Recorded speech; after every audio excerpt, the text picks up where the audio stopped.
அந்த ஒரு நாள் இந்த ஒரே ஒரு பேனாவை எடுத்து ஒரு நோட் புக் எடுத்து நான் எழுத ஆரம்பித்த விஷயம் என் மொத்த லைஃப்பையும் மாற்றும்னு நான் நினச்சி கூட பார்க்கல. என்றைக்காவது உங்கள் லைஃப்பில் எனக்கு எதுவுமே சரியாக நடக்க மாட்டேங்குது, எதுவுமே நான் நினச்ச மாதிரி சரியாக போக மாட்டேங்குதுன்னு உங்களுக்கு தோணியிருக்கா? எனக்கும் அந்த மாதிரியான தோணல் எல்லாமே இருந்திருக்கு. பட் நான் என்னோடய டெய்லி ரொட்டீனில் என்ன ஒரு மேஜிக் பண்ணி அந்த ஒரு விஷயத்தை மாற்றினேன் அப்படிங்கிற ஒரு சீக்ரெட்டு தான் உங்கள் கூட இந்த வீடியோவில் நான் ஷேர் பண்ண போகிறேன். இந்த சேனலில் எனக்கு நான் ரொம்ப ஸ்ட்ரெஸ்ஸில் இருக்கும்போது எனக்கு யூஸ் ஆன நிறைய விஷயங்களை உங்கள் கூட நான் ஷேர் பண்ணிகிட்ருக்கேன்.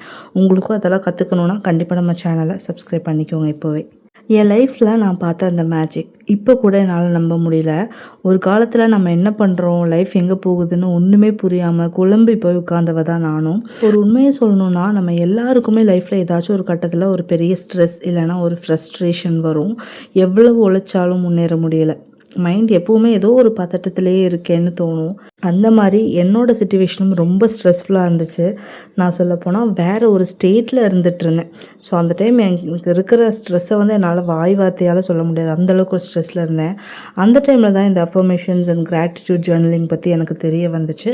ரேண்டமாக ஒரு வீடியோஸ் பார்க்கும்போது நான் கற்றுக்கிட்ட ஒரு விஷயந்தான். அப்படி ரேண்டமாக அந்த ஒரு வீடியோவை பார்க்கும்போது எனக்கும் ஆரம்பத்தில் என்ன தோணுச்சுன்னா, இது சும்மா ஒரு டைரியில் எழுதுனா எல்லாமே மாறிடுமா, இதெல்லாம் வேலைக்கு ஆகாது, இதெல்லாம் சரிப்பட்டு வராது, இது ஏதோ வேலை கட்ட வேலை அப்படிங்கிற மாதிரி தான் நினச்சிட்டு இருந்தேன்.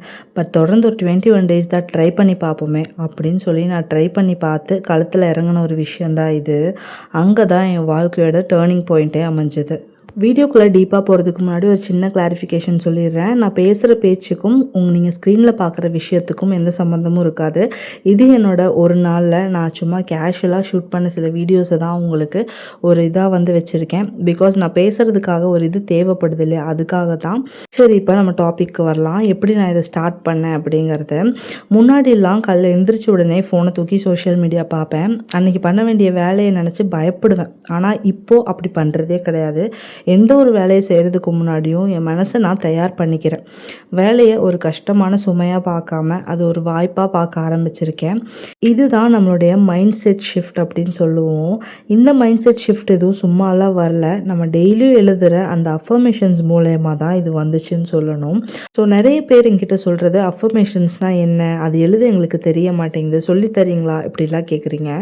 அஃபர்மேஷன்ஸ்னால் வேறு ஒன்றும் இல்லைங்க, நமக்கு நம்மளே கொடுக்குற ஒரு பாசிட்டிவ் கட்டளை அப்படின்னு சொல்லலாம். இன்றைக்கி எனக்கு வந்து நாள் சூப்பராக இருக்க போகுது, என் வேலையை நான் ரொம்ப கவனமாக பண்ண போகிறேன், எனக்குள்ளே பெரிய திறமை இருக்குது, இப்படி பாசிட்டிவான வார்த்தைகளை மனசுக்குள்ளே நினைக்கிறது வேறு, அதை பேனாவால் ஒரு நோட் புக்கில் எழுதுறது வேறு. நம்ம கைப்பட எழுதும்போது அதை ஆட்டோமேட்டிக்காக நம்ம சப்கான்ஷியஸ் மைண்ட் ஆழமாக பதிச்சிடும். இன்றைக்கி நம்ம சோர்ந்து போகும்போது எல்லாமே இந்த வார்த்தைகள் நமக்குள்ள ஒரு பெரிய எனர்ஜியை தூண்டிகிட்டே இருக்கும். இது நான் சும்மா வாய் வார்த்தையாக சொல்லலை, நான் ஃபீல் பண்ணியிருக்கேன். அதனால தான் உங்களுக்குமே இது சொல்கிறேன். அடுத்து என் லைஃப்பில் நடக்கிற மிகப்பெரிய மேஜிக் என்னென்னா கிராட்டிடியூட் ஜேர்னலிங். அதாவது நன்றி சொல்லுதல். நாம் எப்போவுமே நம்மக்கிட்ட இல்லாத விஷயத்தை நினச்சி ஏங்கிட்டே இருப்போம். ஆனால் நம்மக்கிட்ட இருக்கிற ஒரு நல்ல விஷயத்தை கவனித்து பார்க்கவே மாட்டோம் எப்போவும். ஆனால் நான் தினமும் ராத்திரி தூங்க போகிறதுக்கு முன்னாடி இல்லைனா காலையில் எணிக்கும் போது என் லைஃப்பில் நடந்த 3 நல்ல விஷயங்களுக்கு நன்றி சொல்ல ஆரம்பித்தேன். அதை எழுதவும் நான் ஆரம்பித்தேன். இன்றைக்கி எனக்கு கிடைச்ச நல்ல சாப்பாடு, என்னோடய ஒர்க் ஸ்பேஸ், என் கூட இருக்கிற நல்ல மனுஷங்க, இப்படி சின்ன சின்ன விஷயத்துக்கும் நான் நன்றி சொல்ல ஆரம்பித்தப்போ என் கோபம், ஸ்ட்ரெஸ்ஸு, பொறாமை எல்லாமே கம்ப்ளீட்டாக மறைஞ்சு போச்சு. இது வந்து நீங்கள் கேட்கும்போது ஒரு வித்தியாசமாக இருக்கலாம், ஆனால் அதை நீங்கள் ட்ரை பண்ணி பார்க்கும்போது உங்களுக்குள்ள சேஞ்சஸ் வேறு லெவலில் இருக்கும். பட் இதை நான் எடுத்ததுமே கரெக்டாக பண்ணிட்டேனா, அது எனக்கு எடுத்ததுமே ஒர்க் அவுட் ஆச்சா அப்படின்னு கேட்டால் அதுதான் இல்லை. திட்டத்தட்ட இதை நான் ஒரு 8 மந்த்ஸாக நான் பண்ணிகிட்ருக்கேன். அதுக்கப்புறம் தான் எனக்கு நல்ல பாசிபிளான சேஞ்சஸ் வந்து கண் முன்னாடி தெரிய ஆரம்பிச்சது, நான் வந்து உணர ஆரம்பித்தேன். இதை பண்ணும்போது ஆரம்பத்தில் சில நாட்கள் சோம்பேறித்தனம் வரும், இன்றைக்கி எழுத வேண்டாம்னு தோணும். ஆனால் அங்கே தான் நம்ம ஜெயிக்கணும். 5 நிமிஷம் தானே, உங்கள் வாழ்க்கையை மாற்ற போகிற அந்த 5 நிமிஷம் தொடர்ச்சியாக எழுத எழுத உங்கள் சிந்தனைகள் மாறும், உங்கள் ஆட்டிடியூட் மாறும், கடைசியில் உங்கள் வாழ்க்கையே மாறும். இது உண்மை, நான் பார்த்துட்ருக்கேன் இப்போ கண் கூட. இன்றைக்கி நான் இவ்வளோ ஹாப்பியாகவும் இவ்வளோ தெளிவோடு இருக்கேன்னா அதுக்கு காரணம் இந்த ஒரு சின்ன பழக்கம்தான். நீங்களும் உங்கள் வாழ்க்கையில் ஒரு பெரிய மாற்றம் வேணும்னு நினச்சிங்கன்னா இன்றைக்கே ஒரு புது நோட் புக் வாங்குங்க.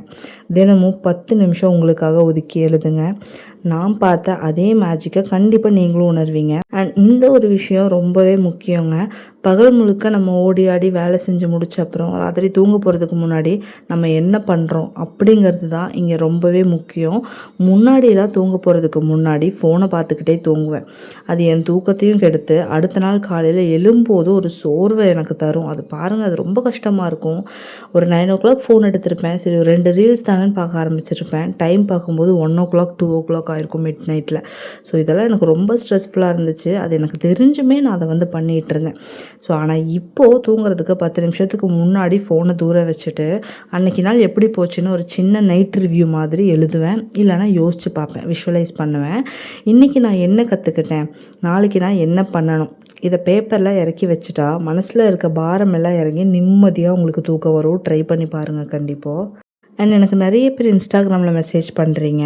அவங்க கேட்குறது எல்லாமே டைரி எழுதுறதுனால எப்படி கரியரோ இல்லை ரிலேஷன்ஷிப்போ மாறும் அப்படிங்கிற மாதிரி கேட்குறீங்க.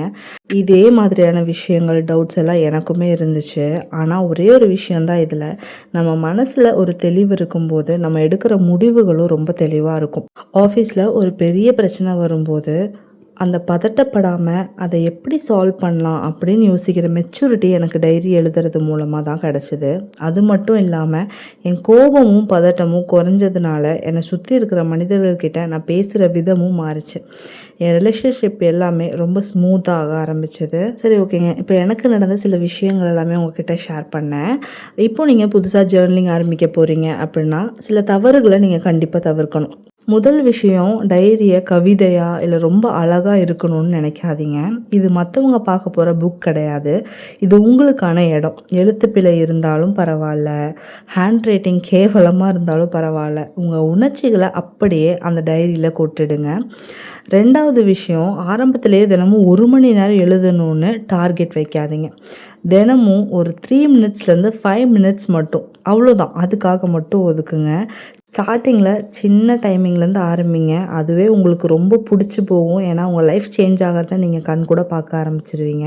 அதனால் அதுக்கப்புறம் அதுவே உங்களுக்கு ஒரு பெரிய பழக்கமாக மாற ஆரம்பிச்சிடும். நிறைய பேருக்கு எப்படி எழுதுறது, எங்கேருந்து ஆரம்பிக்கணும்னு கொஞ்சம் குழப்பமாக இருக்கும். ஸோ நீங்களாம் என்ன பண்ணுங்கன்னா, ஒரு 3 சிம்பிள் கொஷின்ஸ் நான் உங்களுக்கு சொல்கிறேன். அதை தினமும் எழுதி பாருங்கள்.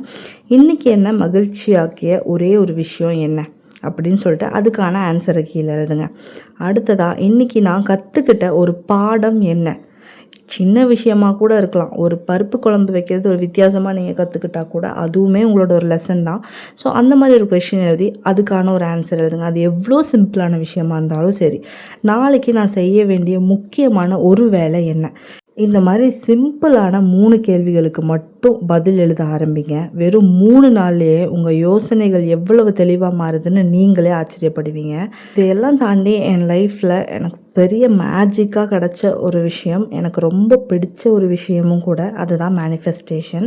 நம்ம சேனல்லையும் அது ரிலேட்டடாக நிறைய வீடியோஸ் நான் அப்லோட் பண்ணியிருக்கேன். நம்ம இன்ஸ்டாகிராம்லேயும் நிறைய வீடியோஸ் இருக்குது. கண்டிப்பாக அது எதுவும் பார்க்கலன்னா நீங்கள் கிளிக் பண்ணி பார்க்கணும்.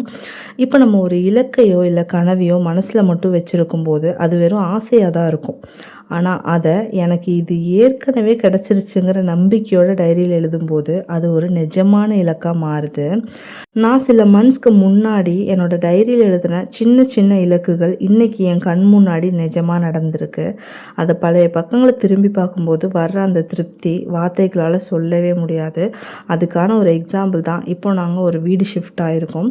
ஸோ பழைய வீட்டிலேருந்து புது வீட்டுக்கு ஷிஃப்ட் ஆன ஒரு விஷயம், அதுவும் நான் மேனிஃபெஸ்ட் பண்ண சேம் அமௌண்ட் ரெண்ட்லேயே நாங்கள் ஷிஃப்ட் ஆகிருக்கோம் ஒரு சூப்பரான ஸ்பேஸுக்கு. ஸோ இதெல்லாம் பார்க்கும்போது எனக்கு ரொம்ப ஆச்சரியமாகவும் இருக்கும். இதெல்லாம் பின்ன மேஜிக்குன்னு சொல்லாமல் வேறு என்னங்க சொல்ல முடியும்? சரி, ஓகே. எல்லா நாளும் நமக்கு பாசிட்டிவாக அமைஞ்சிடுமான்னு கேட்டால் கண்டிப்பாக இல்லை. சில நாட்கள் ரொம்பவே மோசமாக இருக்கும். யார்கிட்டையாவது சண்டை வரலாம், இல்லை ஒர்க்கில் ஒரு பெரிய ஒரு சால்வ் பண்ண வேண்டிய பிரச்சனைகள் வரலாம். அந்த மாதிரி நேரத்தில் மனசில் இருக்க பாரத்தை யார்கிட்டையும் கொட்ட முடியாது. ஆனால் உங்கள் டைரி கிட்ட நீங்கள் எதுவுமே மறைக்க தேவையில்லை. உங்கள் கோபம், ஏமாற்றம், பயம் எல்லாத்தையும் அப்படியே பேப்பரில் எழுதி கொட்டுங்க. அதுதான் பிரெயின் டம்ப். எழுதி முடிச்ச அப்புறம் பாருங்கள், உங்கள் மனசில் இருக்கிற 80% பாரம் அப்படியே குறைஞ்சிடும். இந்த டைரியை நீங்கள் ஒரு ஃப்ரெண்டாக கன்சிடர் பண்ணுங்கள். ஃப்ரெண்ட்ஸ் கிட்ட கூட சில விஷயங்கள் சொல்ல முடியாமல் இருக்கலாம். பட் இந்த டைரி கிட்ட உங்களோட சந்தோஷம், கோபம், மன அழுத்தம் எல்லாமே நீங்கள் சொல்ல முடியும். இந்த டைரி எழுதுகிற பழக்கம் உங்களுக்கு வந்துருச்சு அப்படின்னா உங்களோட பெஸ்ட் ஃப்ரெண்ட் யாருன்னு கேட்டால் நெக்ஸ்ட்டு 6 மந்த்ஸில் உங்களோட டைரின்னு தான் நீங்கள் சொல்லுவீங்க.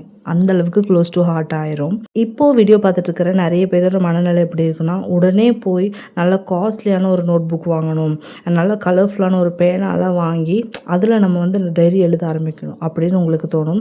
தயவு செஞ்சு அந்த மாதிரி பண்ணாதீங்க. அது உங்களுக்கு பெரிய ஏமாற்றத்தை தான் தரும். இன்றைக்கி உங்கள் பிரெயின் இந்த மாதிரி யோசிக்கும், நாளைக்கு அந்த சூப்பரான ஐட்டத்தெல்லாம் நீங்கள் வாங்கி பார்த்ததும் அது சாட்டிஸ்ஃபைட் ஆயிரும். அதுக்கப்புறம் எழுதவே உங்களுக்கு தோணாது. உங்ககிட்ட இருக்கிற ஒரு சாதாரண 20 ருபீஸ் நோட் புக்காக இருந்தாலும் பரவாயில்ல, பேனாவாக இருந்தாலும் பரவாயில்ல, அதுவே போதும்.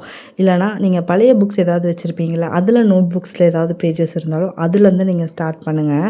இந்த இடத்துல ரொம்ப ஆடம்பரமான பொருட்கள் நமக்கு தேவையில்லை. உங்கள் எண்ணங்கள் தான் ரொம்ப முக்கியம். ரொம்ப அட்வான்ஸாக போய் சில பேர் நினைப்பீங்க ஃபோனில் இருக்கிற நோட் புக்ஸ்னால நோட்ஸ் இருக்கும் பார்த்தீங்களா, ஃபோன்லேயே ஆப்ஸ் மாதிரி, அதில் எழுதலாம் அப்படின்னு நினைப்பீங்க. கண்டிப்பாக அது பண்ணாதீங்க. அதுவும் இதுவும் ஒன்று கிடையாது. ஸோ ஒரு டிஜிட்டலான விஷயங்களை யூஸ் பண்ணி இதை எதுவுமே நீங்கள் பண்ண முடியாது. கண்டிப்பாக ஒரு பேப்பர் பேனா வச்சு தான் நீங்கள் இதை வந்து பண்ணணும். பிகாஸ் இந்த இடத்துல நீங்கள் அதை டச் பண்ணுறீங்க அண்ட் ஃபீல் பண்ணுறீங்க. மனசுக்கு அது ஒரு தனி அமைதியை தரும். இதை நீங்கள் ஒரு 21 டேஸ் சேலஞ்ச் மாதிரி கூட எடுத்துகிட்டு பண்ணுங்கள். எப்போவும் எழுதும்போது ஒரே டைமில் ஒரே இடத்துல உட்காந்து எழுத பழகிக்கோங்க. ஸோ இது வந்து என்ன ஆயிரும்னா, உங்களுக்கு டெய்லியும் ப்ரஷ் பண்ணுற மாதிரி உங்கள் லைஃப்பில் இதுவும் ஒரு ஹேபிட் மாதிரி ஆயிரும். அதுதான் ரொம்ப முக்கியமான ஒரு விஷயமும் கூட. அண்ட் இதில் இன்னொரு விஷயமுமே இருக்குது. ஒரு 1 இயர் கழிஞ்சு நான் என்னோடய புக் எடுத்து நான் பார்க்குறேன். நான் ஃபஸ்ட்டு எழுதின அந்த டைரி எடுத்து பார்க்கும்போது எனக்கு ரொம்ப ஒரு அசாத்தியமான உணர்வு கிடச்சிது. என்னன்னா, அன்னைக்கு நான் பயந்த ஒரு விஷயம் இன்றைக்கி எனக்கு அவ்வளோ சின்னதாக ஆயிடுச்சு. நம்ம எவ்வளோ தூரம் முன்னேறி வந்திருக்கோன்னு உங்கள் சொந்த கதையை நீங்களே வாசிப்பீங்க. உங்கள் டைரிங்கிறது வெறும் காகிதம் கிடையாதுங்க. அது உங்கள் வாழ்க்கையோட தடம். நீங்கள் எந்த விஷயங்களெல்லாம் கடந்து வந்திருக்கீங்க, எவ்வளோ பெரிய விஷயங்களெல்லாம் வந்துட்டு சமாளிச்சிருக்கீங்க. அந்த மாதிரி ஒவ்வொரு விஷயத்தையும் கடந்து வரும்போது நீங்கள் இன்னுமே ரொம்ப ஸ்ட்ராங்காக இருக்கீங்க. அவ்வளோ பெருசாக நீங்கள் நினச்ச ஒரு விஷயம் இன்றைக்கி உங்களுக்கு ரொம்ப சிம்பிளாக இருக்குது அப்படின்னு நினைக்கும்போது உங்களுக்கே உங்கள் மேலே ஒரு பெரிய கான்ஃபிடென்ஸ் வரும். ஸோ டைரி எழுதுகிற பழக்கத்தை சின்னதாக நினைக்காதீங்க. கண்டிப்பாக இன்றைக்கே அதை வந்து ஸ்டார்ட் பண்ண ஆரம்பிங்க. எப்போயுமே வாழ்க்கையில் மாற்றங்கிறது வெளியிலேருந்து வராதுங்க, நமக்குள்ளே இருந்து தான் வரணும். அந்த மாற்றத்துக்கான முதல் அடியை இன்றைக்கே எடுத்து வைங்க. உங்கள் வாழ்க்கையில் நீங்கள் நிறைய பேருக்கு டைம் கொடுத்துருப்பீங்க. ஆனால் உங்களுக்காக நீங்கள் எப்போ டைம் ஒதுக்குனீங்கன்னு கொஞ்சம் யோசிச்சு பாருங்கள். இந்த டைரியை திறக்கிற ஒவ்வொரு 5 நிமிஷமும் உங்கள் கூட நீங்கள் பேசுகிற ஆழமான தருணம். when you write your thoughts you rewrite your destination. உங்கள் கதையோட அடுத்த அத்தியாயத்தை இன்றைக்கே எழுத ஆரம்பிங்க. See you in the next video. Thanks for watching. Bye.